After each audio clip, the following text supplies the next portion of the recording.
Okay. Right. Well, I think we'll just go ahead because this is being recorded so that for our local schools that can't necessarily get in right now, they'll be able to have access to it later. Okay. So Okay. I'll go ahead and introduce Brianna Schmidt, who is a capstone or a CAP program apprentice currently working at Ferrystone Fabrics. And she's going to discuss her company and her job, and then we'll ask some questions. Okay. So right away, just want to explain the acronym CAP. It stands for Career Accelerator Program. And like Cindy mentioned, I'm an apprentice at Ferrystone Fabrics. Ferrystone is a textile-based manufacturer. We produce a lot of different fabrics. Our main product goes into car headliners. I've worked in a lot of various parts of Ferrystone in the 3 years I've been an apprentice. I remember during the first summer I was here, I spent a lot of time in warping, which is where you take what could be described as a ball of yarn, take a whole bunch of those and wind them all up onto a large item that looks like a spool, and that makes it accessible for the machines we use for producing the fabric. Currently, I am in preventative maintenance, specifically the electrical portion. We spend a lot of time working on the scanners, which run across the machine as fabric is being produced and look for defects in the cloth. They are there to stop the machine should a defect be found, because it would be a waste of material and time to have a machine keep running out fabric that couldn't be used.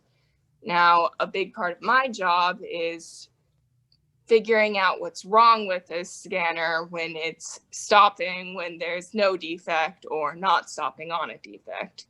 This can include really simple fixes like, a plug was loose, or really complex wiring-based issues. It's a lot of troubleshooting to figure out what the actual issue is.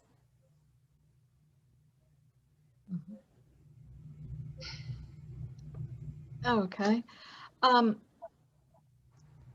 What drew you to the CAP program? Well, one of the main benefits was being able to attend school while also getting job experience, especially because the learning experiences I get within the classroom oftentimes apply directly to what I'm learning and doing at work, which I know isn't always the case. Another big benefit was it being manufacturing. I really love knowing that the product that I'm helping to make is actually being used in day-to-day life. Actually physically seeing the results of what I do is really excellent. Okay. How did you first hear about the CAP program? I first heard about it through a voicemail from my high school, actually talking about a CAP information night. In the call, they specifically mentioned mechatronics, and that was a word that I hadn't heard before. So me and my dad ended up looking it up together, and it looked really, really cool. So we attended the CAP information night, and from there we kept on attending CAP-based events until I ended up going to orientation and getting accepted as an apprentice at Ferrystone. Okay. What do you see as some of the main challenges for women working in male-dominated fields today?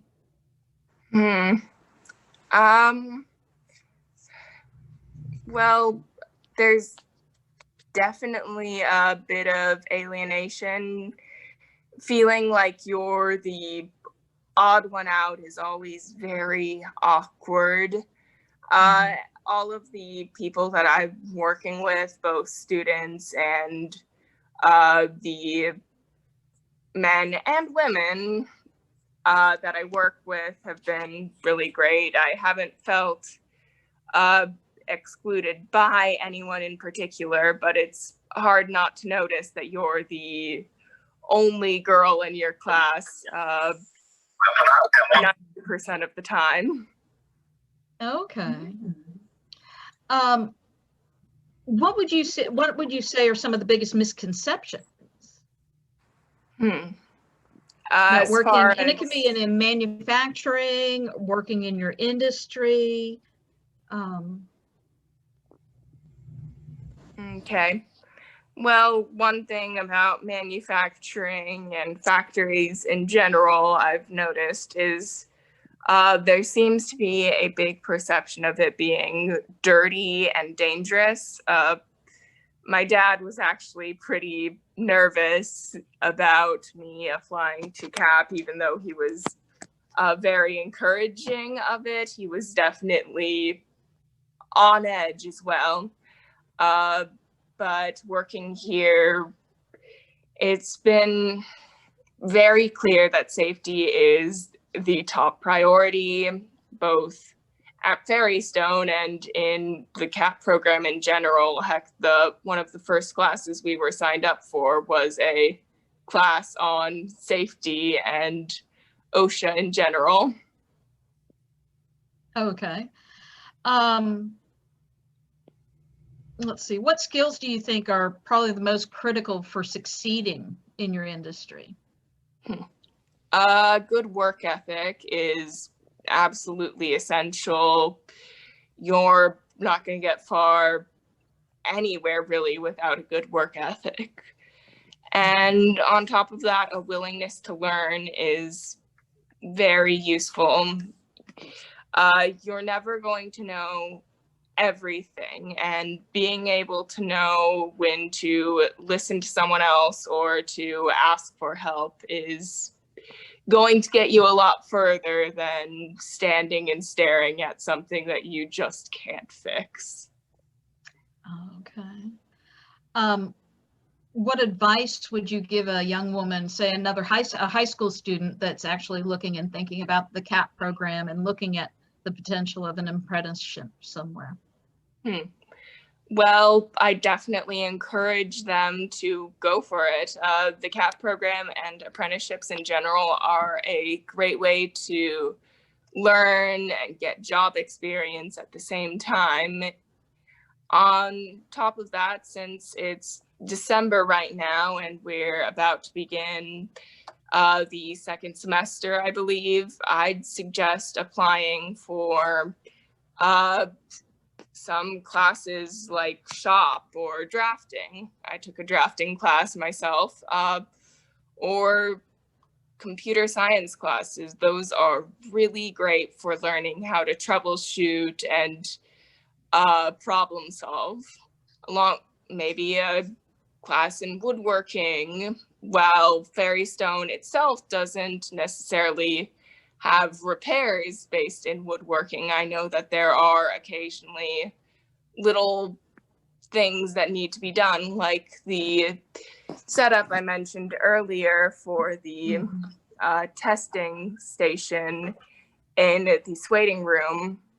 We set it up on large wooden table-like structures with shelving for various parts of the tester. Okay. And it was really helpful having someone here who knew a bit about woodworking to get that done. Along with the other classes, I'm not sure if high school would offer a welding class, but if they do, that would be pretty neat to sign up for. Okay. Yeah, any basic automotive drafting or class based off of mechanical learning would be really great to start taking, along with just doing well in math classes. Okay. Well, it sounds like you get exposed to an awful lot of different things in the job that in your apprenticeship. You've had the opportunity to really kind of get a good taste or an overall taste of what manufacturing is like. Does that sound about right? Or I'd say, yeah. Beyond just Ferrystone itself, before COVID, we would regularly do tours of other facilities in the CAP program, which definitely was good for getting exposure to various parts of manufacturing. okay.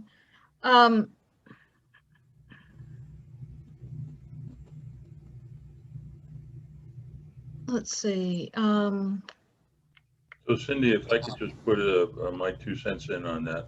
Oh, please.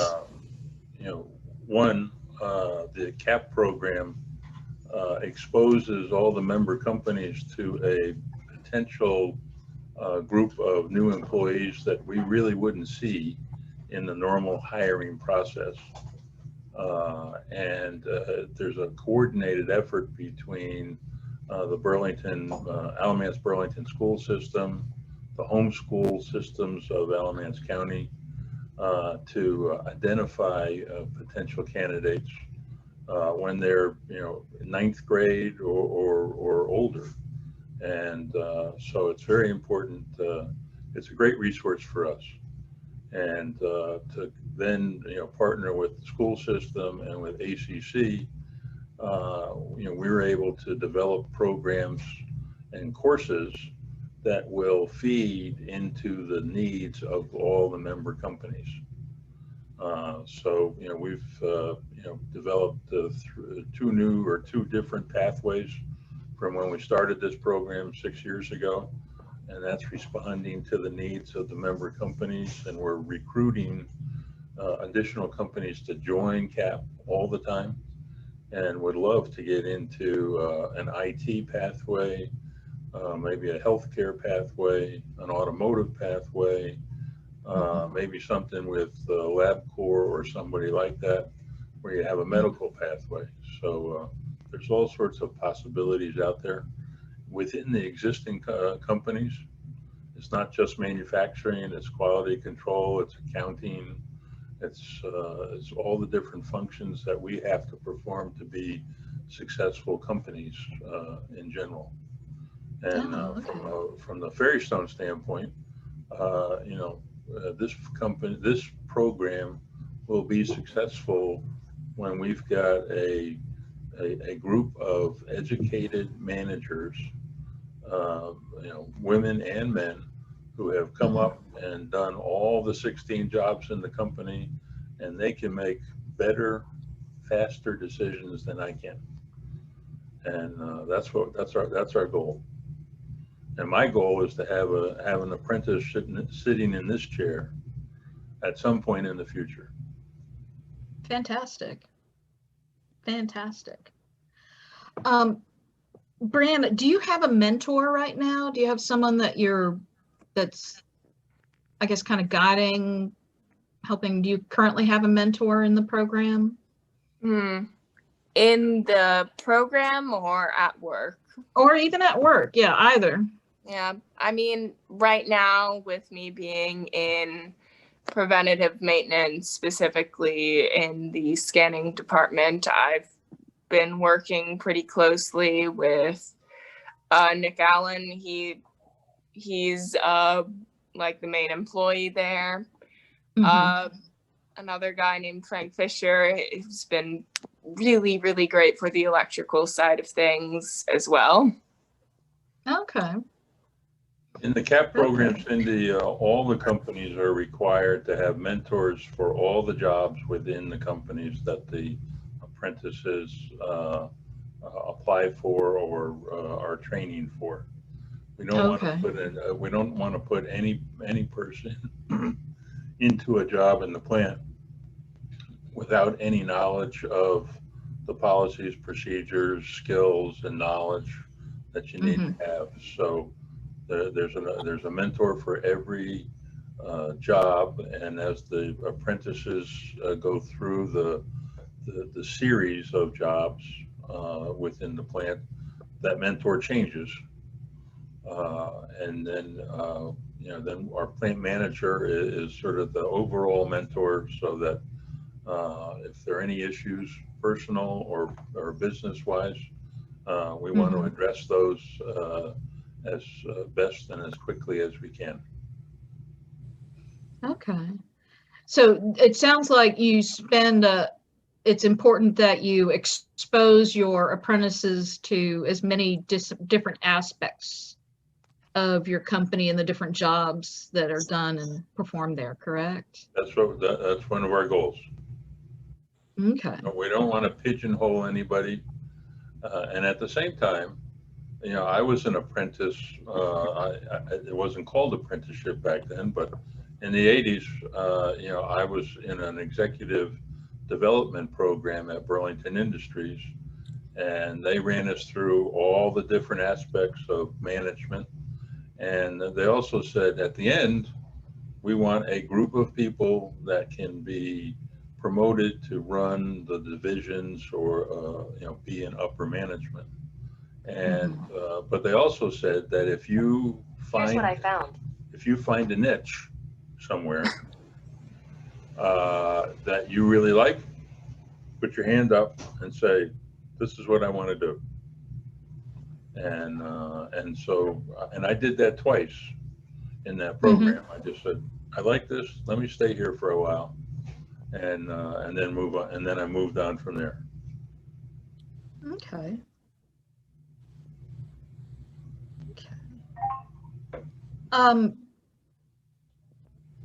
Let's see. I'm just looking at other some of the other general questions they gave us. Is there anything else you'd like to add, Brianna, about your experience, recommendations?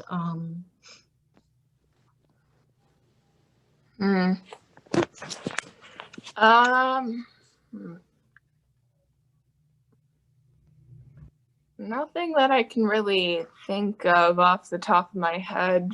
Sorry. Oh, it's not a problem, and I know it's kind of hard because we haven't got anybody official in the meeting with us to ask that might have specific questions. So I'm trying to back up and think in terms of like I said, a high school student that's just now starting to find out about the program. And yeah, from my perspective, we have, the CAP program has really sort of three customers that it needs to serve. The first one is the companies that join it. The second is informing the parents that there are, valuable career opportunities here in Alamance County in very progressive companies that are all,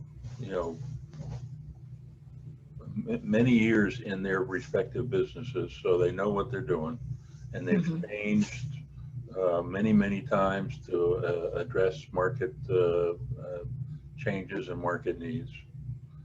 And that so you don't have to go outside of Alamance County to find a career today that is rewarding and challenging and has a very competitive salary. The third thing we need to do is find the students. right. And because when we started this adventure 6 years ago, none of the teachers, none of the school administrators, none of the CTEs, or maybe some of the CTEs, really knew what was available in Alamance County. And so we spend a lot of time educating all those groups to say, hey, don't look around, look in your neighborhood, look behind you. There's some great things going on in Alamance County, and we are one of the fastest growing counties in the state of North Carolina.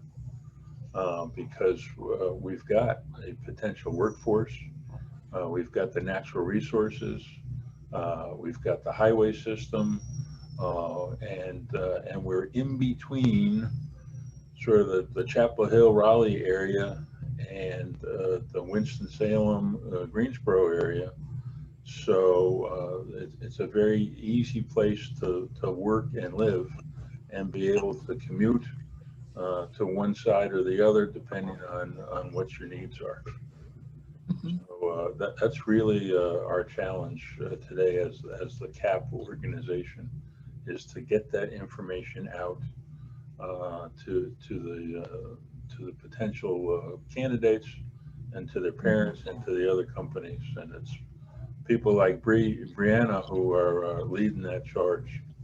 And we're lucky that we're going to have a lot of social media and other things, videos available right after the first of the year to help us spread that word. Yeah. That sounds great. That sounds great. Well, yeah, because I know when I first, because I'd been involved just strictly, obviously, through my husband, and I was extremely impressed with the program and the opportunities that it gave students. It's exciting to get young people in here and watch them grow over the years and acquire a lot of knowledge, a lot of skills, a lot of personal manners and attributes that put them really ahead of their peer group. You know, Absolutely. And this is a unique private-public partnership.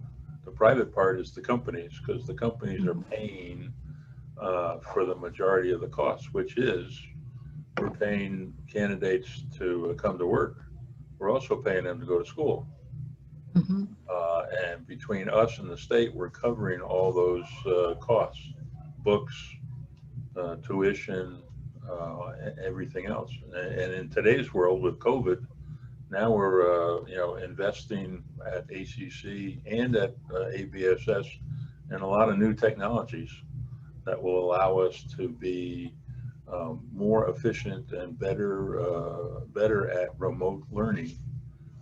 Which is actually, we're taking advantage of it right now with our regular workforce because they're going to ACC and taking online courses in on-the-job training, career advancement.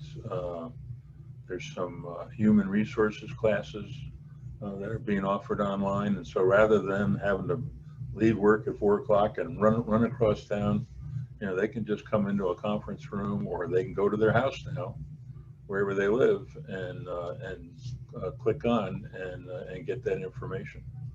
So Fantastic. That's really that's a really unintended benefit of the COVID situation. Yeah. Very true. Very true. Well, I guess we'll go ahead and based on our timeline, we'll kind of wrap this up. No one is in, but the code word for the raffle is machining for this half hour. All right, Bree, put it in there. You might Put win. it in there. But other than that, I don't have any other questions, but I really thank you and I appreciate your time. I think this is very informative, and hopefully this will excite a new group of students and get them thinking about something exciting for their future. I hope so. Yeah. And thank you for moderating, and it's good to see you on the Zoom, and I hope to get to see you in person sooner in 2021. Absolutely. Looking forward to being back on campus again. Yeah. And Bree, I'll see you in a minute. See ya. Okay. Take care. Thank you. You Bye. too. Right. Bye-bye.